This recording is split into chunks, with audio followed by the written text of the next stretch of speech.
In October of 1982, a brilliant, smiling pediatric nurse named Cindy James walked into a Vancouver police precinct.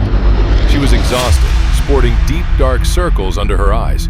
It started small, strange letters left on her doorstep, cut-and-paste notes made of magazine clippings spelling out ominous words like "soon" and "I see you." But the anonymous stalker didn't stay behind a phone line for long.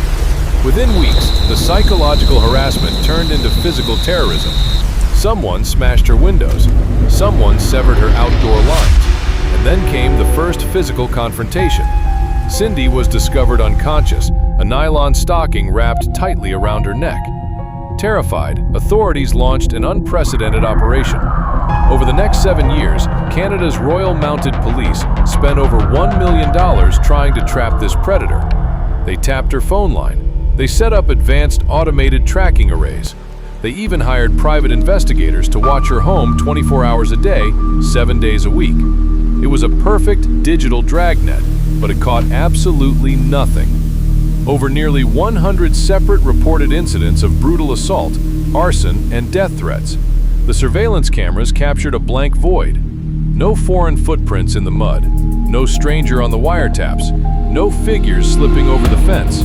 The predator was invisible. And that's when investigators began to entertain a theory more horrifying than a stalker. Was Cindy running from a real monster, or was she the one holding the knife? As the years dragged on, the stalker's methods grew increasingly bizarre and aggressively personal. One night, Cindy was found in her home, semi-conscious and deeply traumatized. But it was what the attacker left behind that baffled forensics. A cruel handwritten note was found, pinned directly to her hand with a sharp paring knife. Yet, even with lookouts stationed nearby, no one saw a soul enter or leave the property.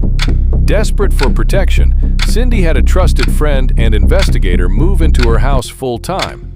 But the phantom seemed to welcome the challenge.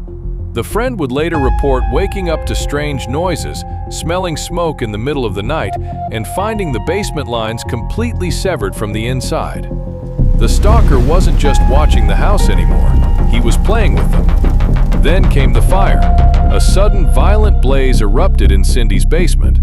When forensic arson investigators analyzed the scene, they discovered something that sent chills down their spines. The fire had been set using an accelerant, but all the entry points, the windows, the doors, were completely locked and secured from the inside. According to the laws of physics, whoever started that fire never left the room. By May of 1989, the unseen walls of the Phantom Net finally collapsed. 6.5 years after the first anonymous note arrived, Cindy James vanished without a trace. Her car was discovered abandoned in a nearby neighborhood. The driver's side door swung wide open, her groceries still sitting on the seat, and traces of struggle left across the glass. The illusion of safety was shattered.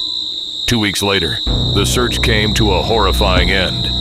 Her body was discovered in the yard of an abandoned property, bound in a deeply compromised state that bore all the brutal hallmarks of the invisible entity she had spent years running from.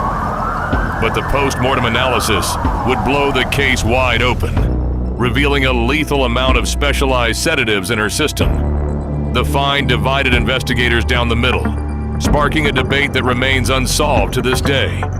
How could someone be found so intricately secured, while completely incapacitated by substances? The official police conclusion ruled her passing as a tragic, self-inflicted end.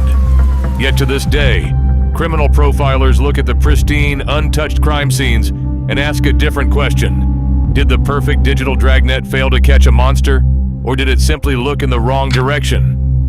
The world is full of brilliant crimes that were meant to remain hidden forever, but here we unseal them. Click the video on your screen right now to dive into our next unsealed case file, and subscribe to make sure you never miss what happens behind the yellow tape. This is Case File Unseen. See you in the next shadow.